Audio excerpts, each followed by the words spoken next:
And you spend time, even today, dealing with patients who are the victim of a narcissistic relationship or the victim of a narcissist. Every week. I mean, it's probably one of the, if not the most gratifying part of my week. I'm a big believer that if you're a mental health practitioner, you practice mental health. So that's a privilege to be able to be in that room and to work with clients. But it would be so easy when you're dealing at a macro level, large populations going on YouTube, writing books, to get distanced from what is happening to individual people's lives. One of the tricky bits with research is we study populations, we study samples, right? We study hundreds of people. What happens in the room is something very different. And you start to recognize, A, how badly these relationships harm people, their schemas of the world, their schemas of themselves, and B, how much potential for intervention there is with these clients through very, very simple approaches around education about narcissism, validation of their experience, breaking through self-blame, and teaching them to trust themselves. So how many patients do you think you've seen that have been victims of narcissists? I mean, hundreds, really. And I even use the word survivor. I hate to call them victims because I don't even think they're that passive. I mean, I think that they just weren't, no one ever taught anyone this, right? I'll give you the example. When people are in a relationship with somebody who's living with addiction, it's very clear what they're dealing with, right? You have a person, they're using a substance that's altering them, that's altering their behavior, that's taking them away from who they are. People in relationships with addicts will say, I'm in two relationships. I'm in a relationship with a sober person, and I'm in a relationship with somebody who's using or intoxicated or denying or defending their use, right? Two people. And it breaks the people in those relationships. And we're willing to call it that.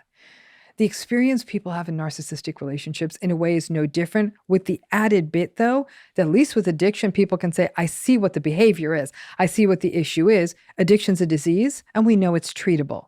Narcissism, not so much. And on top of that, the narcissistic person has this very well-developed, very successful behavioral repertoire. They can go out in the world and they're able to be charming and charismatic and confident and smart and the center of attention and running companies.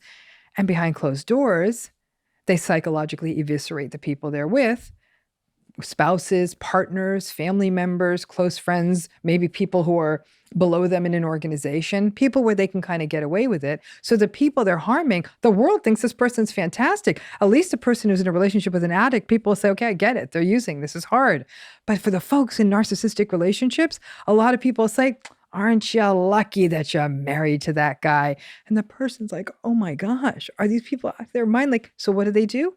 They blame themselves. Okay, what is narcissism? Because I've heard the word used so often, but I couldn't tell you the definition of it. And I feel like I'd butcher the definition of what it is. So I'm almost curious to ask you, what, just before I almost contaminate you with what my definition is, what's your working definition? What's your working model of what narcissism is? Delusions of grandeur, someone that thinks they're like super important and that they are better than everybody else, arrogance, and they're cruel. Okay. All right. So I would give you probably like a C+, B- if you're a student in my class. I mean, I cut students a lot of slack back in the day. So I'll give you a C+, B- because you're in the neighborhood, right? Okay. The grandiosity, the arrogance, the meanness, but that to me is even more sort of a manifestation of the traits, like the grandiosity, the arrogance. They have variable empathy and typically have low empathy. They're deeply entitled. They truly think they're more special than everyone else and that the rules should apply to them very differently. They have a excessive need for admiration and validation. They're very superficial. They don't really have the capacity for deep, sustained, intimate relationships. They're very much referential to the world out there, outside of them, to set goals. They don't have a good internal sense of like what matters to me, what do I want to do? They just want to do what they do, again, to get that admiration and validation. There's a shallowness, a real emotional shallowness to narcissism. Those are the patterns and traits we sort of see they're very, very self-centered, very preoccupied with themselves, the good parts of themselves, the bad parts of themselves. It's very rare for them to sort of lift their heads up and genuinely notice the experience of another person. That's what narcissism is. How does it show up? It shows up as devaluation, dismissiveness, manipulation, gaslighting. They get angry very quickly, especially when they're frustrated or disappointed, and that can show up as overt rage or overt anger, yelling, screaming, or even violence. That can show up as passive aggression, withholding and withdrawing.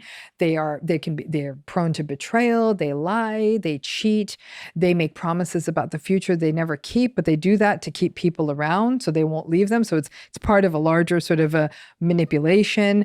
They will dominate people. They have to get the last word. They will shift blame onto other people. They will rarely take responsibility for their misdeeds, even when they're clearly caught in them. And if they do, they'll still blame the other person. They're very neglectful and careless in relationships.